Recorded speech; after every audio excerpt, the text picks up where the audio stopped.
Oregon's reopening will be slow, deliberate, and for some, painful. It completely changes everything. Is it worth it? But it's easy to be confused as to why we're taking it so slow when this is happening in other states. And a viewer wants to know how much longer they're going to have to drive illegally around Portland. And a trip just short of 30 years back into the KGW vault. Now we've got an eruption down here. Here's the story. All right, hello, I'm Dan Haggerty. So it's Monday, welcome. Hope everybody had a really nice, relaxing weekend. Hope Mother's Day was fantastic. I'm gonna say it, nicest weather of the year, I think. And I'm not even talking calendar, because we're only a couple months in. I'm going fiscal year. I mean, that's saying something. It was hot, but it was a dry heat, which is an opinion native Portlanders are already giving me some heat over. So if you want to give me a hard time about that take, please reach out, say hello. We're answering a lot of your questions tonight as well, so send more of them in. Use that hashtag HeyDan on Twitter or send us an email at thestory@kgw.com. All right, let's get going with the big story tonight, which can kind of be summed up in a question that we got from a viewer named Pat Corcoran. Pat asked, hey, Dan, how does Oregon's plan for reopening the state compare to other states? It's a great question, and it's not one that's really that easy to answer, Pat. I mean, we're talking about 50 different states, 50 different governors, 50 different health departments, policies, rules, economic needs, restrictions, so on and so forth. So let's just attack the West Coast packed states, right? Oregon, Washington, California, Nevada, and Colorado. Oregon and Washington are on pretty similar trajectories, have been pretty much through most of this. We both have plans to phase in reopenings of restaurants and bars, things like that, very slowly. California is still pretty much shut down right now, except for curbside pickup. And then there's Nevada, which has reopened restaurants, but not its bars and Vegas casinos. Colorado, which has reopened salons with precautions in place right now. So that's what they're seeing there. Colorado still hasn't reopened restaurants, though, but that didn't stop this.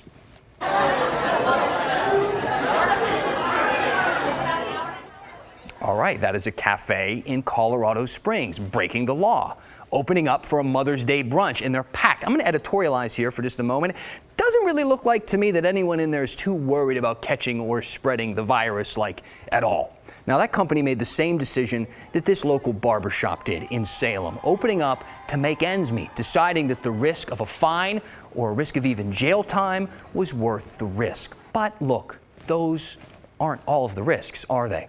And I'm not just talking about people getting sick either, right? When I looked at that video from Colorado, I didn't see people who wanted to go out and help a local business or families that just had to get out and feel normal again, though I'm sure both of those are true.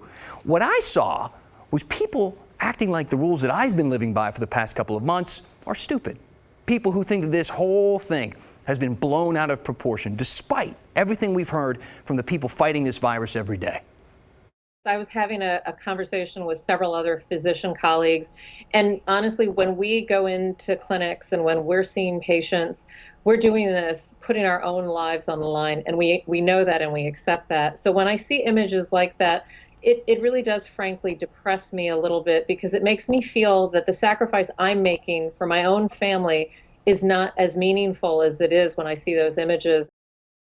Now, look, I want to read a couple of the quotes from people who were in that restaurant. Give them their say. A resident named Mike said, I don't feel that the decisions of others, or really the fear of others, should infringe upon my rights. And Lindsay said, I will make the best decision for myself and my family.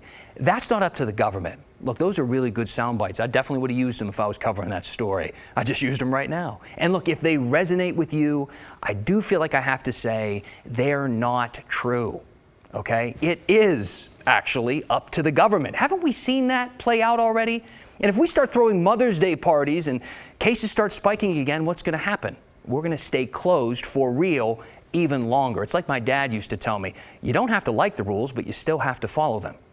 In Oregon, there are specific guidelines that we have to meet to start reopening. 24 of Oregon's 36 counties have already applied to enter phase 1. And instead of listing all 24, I'm just going to go ahead and show you the 12 that have not even applied yet. We're talking about Multnomah, Clackamas, and Washington counties. They're on there, which probably shouldn't be a huge surprise to you since they're some of the most populated counties in the state. Marion County's on there too, Salem, and some coastal counties are on there as well. But the rest of the 24, they're going for it. They're trying to reopen. They've applied. So pay attention, Harney County, because by Friday, you may be enjoying a nice dine-in meal, at least 6 feet away from everybody else. And if your waiter will be wearing a mask, and you'll be kindly asked to leave by 10 p.m. So not everything is back to normal.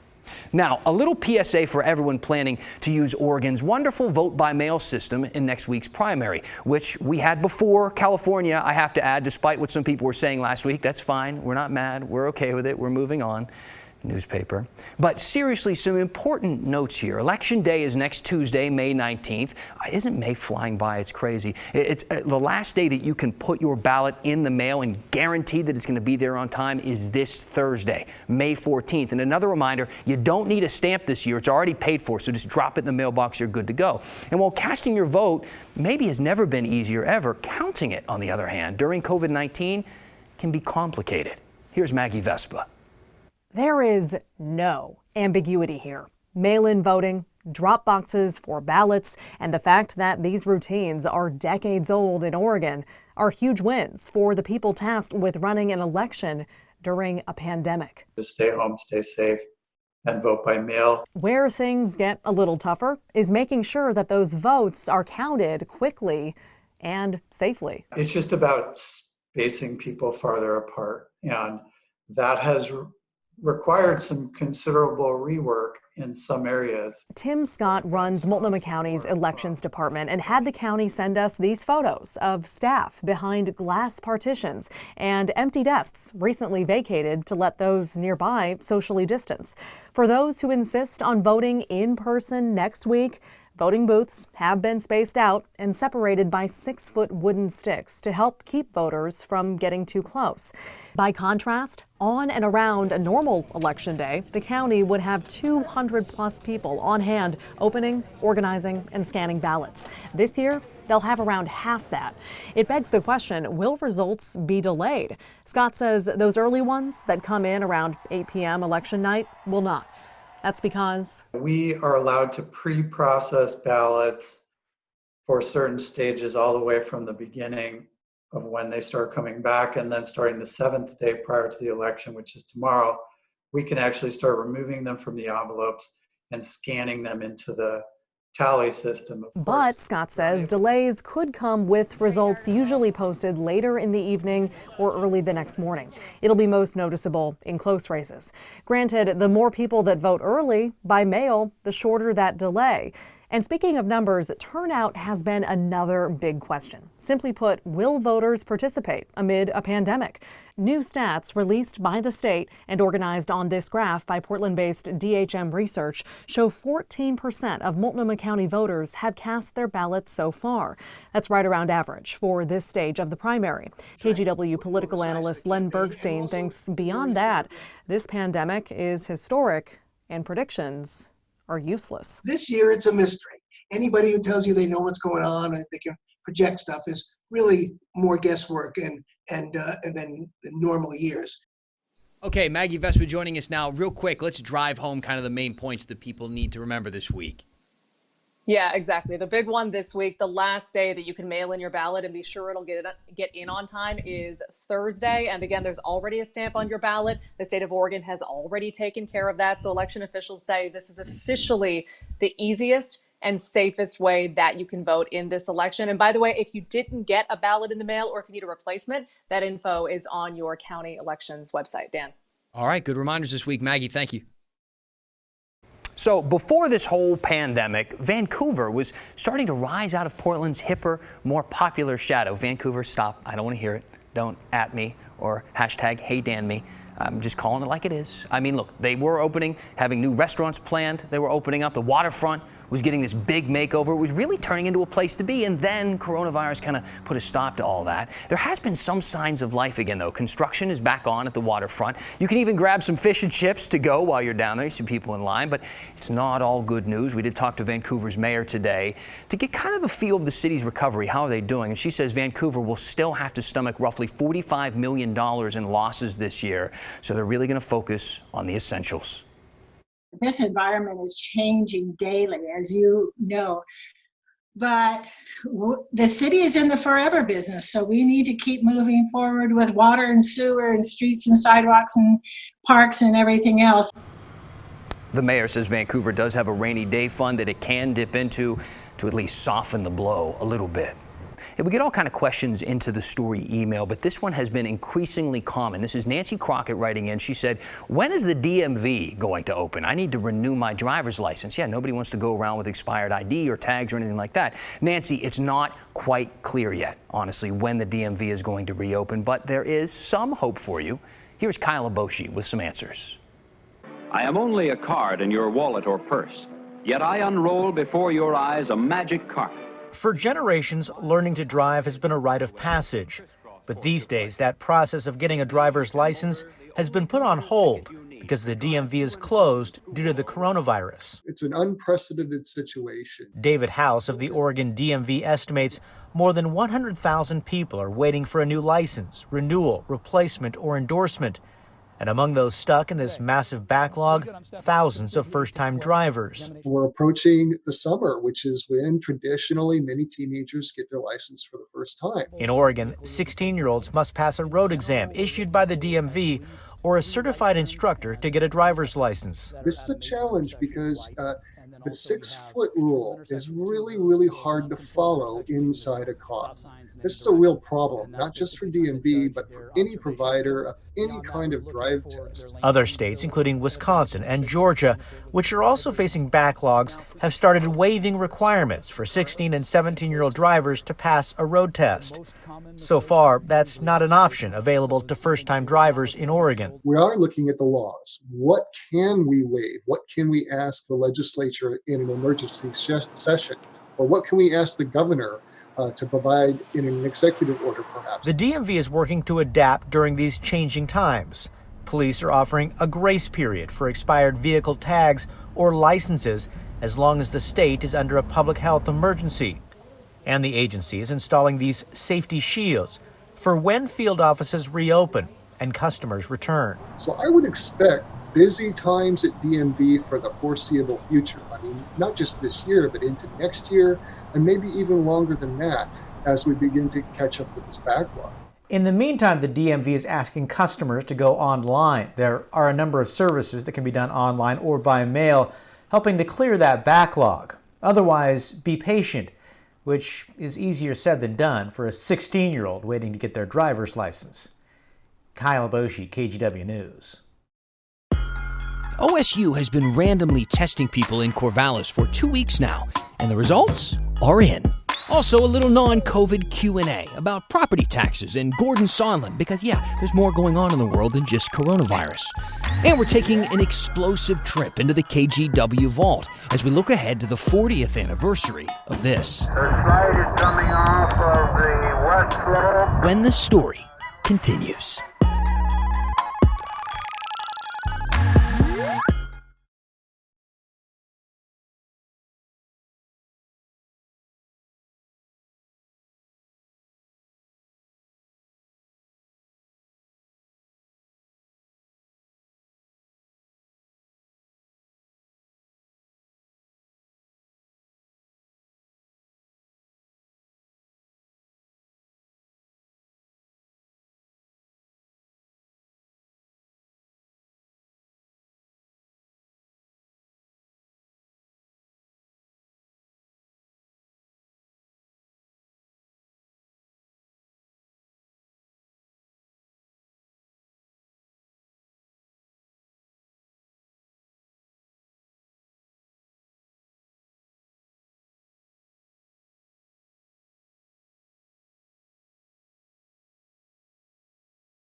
Back. Thanks for spending some time with us. Thanks to everybody reaching out, sending us messages, asking us questions, engaging with us online using that hashtag #HeyDan. We read everything. We try our best to respond to all of it. Leland Stonks emailed us a few days ago asking about something not related to COVID-19. They asked, "Hey Dan, a few weeks ago you said something about a bill in the Oregon House that would allow retirees to stop paying property tax. Could you give us some more info?" Sure, Leland, of course we can. It sounds like you're talking about House Joint Resolution 201. It was introduced back on February 3rd when the world was still normal-ish, back pre-quarantine times. Do you guys remember back in the day we used to go places and do things with people? Oh, the good old days. But look, back to the bill. It would have frozen property taxes for homeowners 67 years old or older, basically arguing at that point they have paid their fair share. The bill made it to a House committee, but it and dozens of others died there because of the Republican walkout that brought the session to a halt. So for the last 3 weekends, healthcare workers and OSU students have been teaming up to test people in Corvallis. You remember this? They're going door to door and testing random people for coronavirus. And like all state projects, it has a memorable name, Trace COVID-19. But actually, TRACE is an acronym for Team-Based Rapid Assessment of Community-Level Coronavirus Epidemics. Don't you love when they make these acronyms? They only pick the letters that make sense, when really it should be Cycle COVID-19, but that doesn't exactly roll off your tongue at all or make any sense. But I'm losing focus. There's actually some really encouraging results from this first official weekend of testing, and Keely Chalmers found out some more for us today. Over the last 3 weekends, Oregon State University students teamed up with healthcare workers have been going to randomly selected homes in Corvallis, offering up free COVID-19 testing. The participant administers a self-test. So they collect their own nasal swab specimen and put it in a tube, and we retrieve it. Scientists Jeff Bethel and Ben Diel are both working on the first of its kind project. It's called Trace COVID-19. And the ultimate goal of it? To understand the prevalence of the virus in a community, in this case, Corvallis, Oregon. In the first weekend of sampling, the teams visited 237 households spread across roughly 30 blocks in Corvallis. 80% of the residents opted to participate in the study, and 455 people were tested. The findings suggest about 2 people per 1,000 in the Corvallis community had the virus when they were tested. You know, if you randomly selected a person in Corvallis and found out if they had the virus, what are the chances that they would? And so that community level citywide estimate is at 2 in 1,000 from the first week of sampling. Information that could play a critical role as the state starts to reopen. It's consistent with the idea that through the immense efforts of the community, social distancing has to some extent flattened the curve. And so that's really encouraging. But keep in mind, the more the state reopens, the more likely you'll be to run into an infected person. What if you go to a grocery store that has 100 people? The chances that at least one of them is infected is a lot higher than 2 in 1,000 because you're sort of rolling that dice 100 times. Which is why the scientists hope to not only continue the study for several more weeks, but also expand it into other communities like Portland. Keely Chalmers, KGW News. So interesting to think about there. Again, those are just the results from the first weekend of sampling. The results of the second weekend will be coming later this week. So scientists actually have them and are looking at them now. They just couldn't really report on them yet. Keely did ask if there was anything shockingly different about them. The scientists told her not really, but stay tuned as we will. A viewer reminded us of a very big anniversary coming up in Oregon history. Hey Dan, they wrote, May 18th is the 40th anniversary of the Mount St. Helens eruption. I think we said 30th commercial earlier. It is the 40th, and I know the KGW Vault, they go on to say, has a ton of footage about that awesome Northwest event. It would be fun to see some of that. You are right on 2 accounts. Yes, the anniversary is coming up a week from today, and yes, of course, the KGW Vault has some amazing video like this one.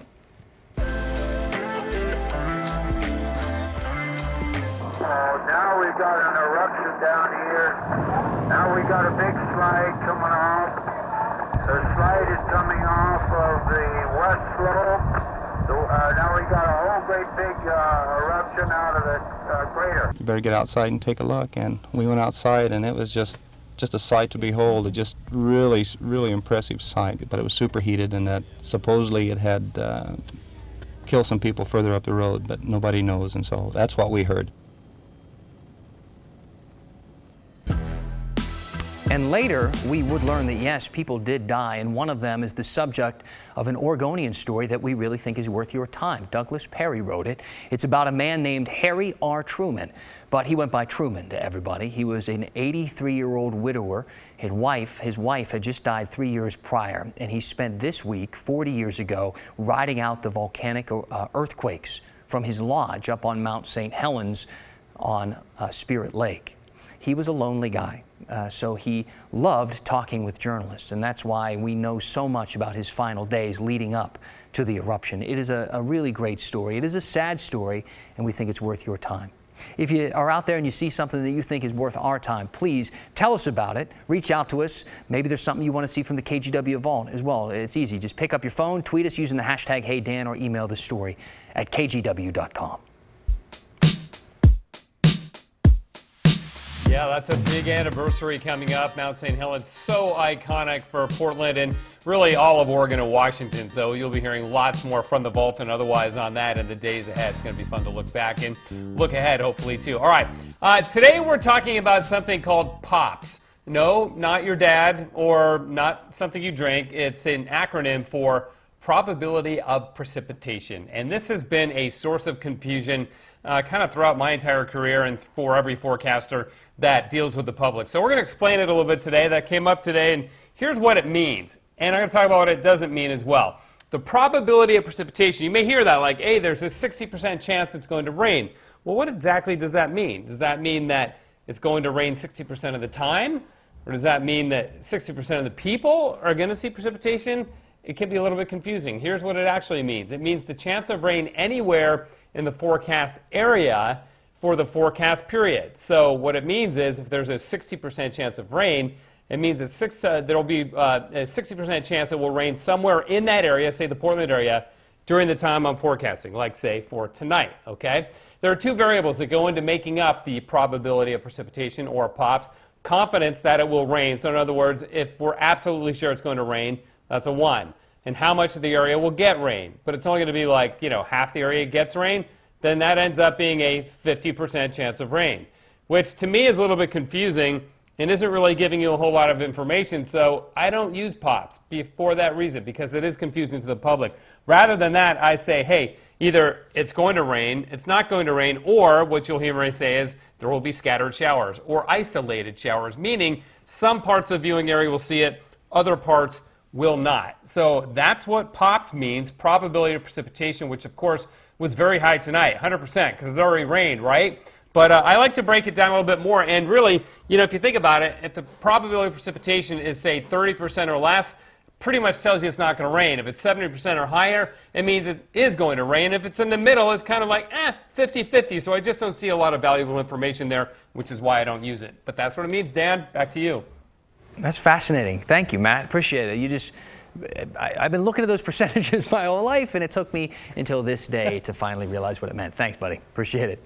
So these days, you might be at home wondering, what is Gordon Sondland up to?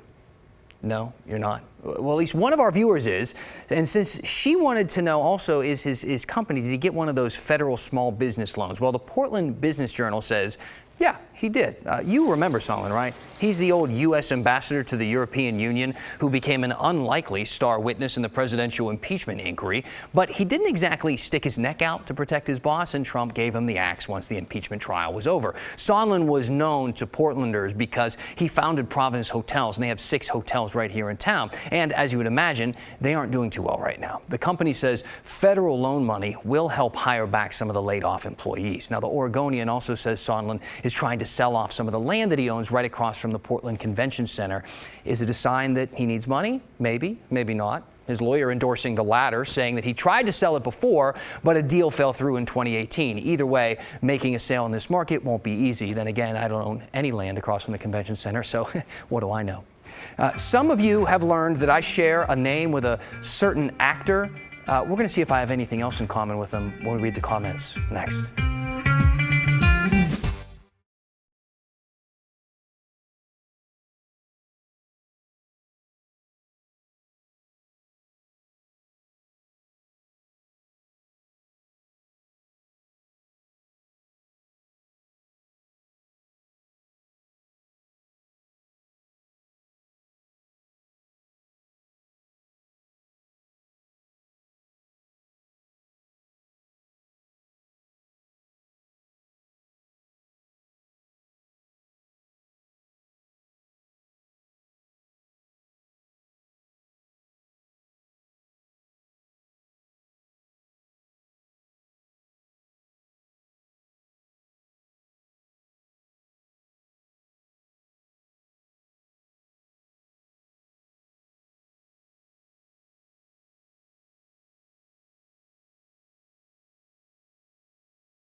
All right, I got to read something that came in from a viewer named Nick Gross. He said, "Hey, Dan, I was today years old when I learned that you share a name with an actor that played Grizzly Adams." That's right, Dan Haggerty.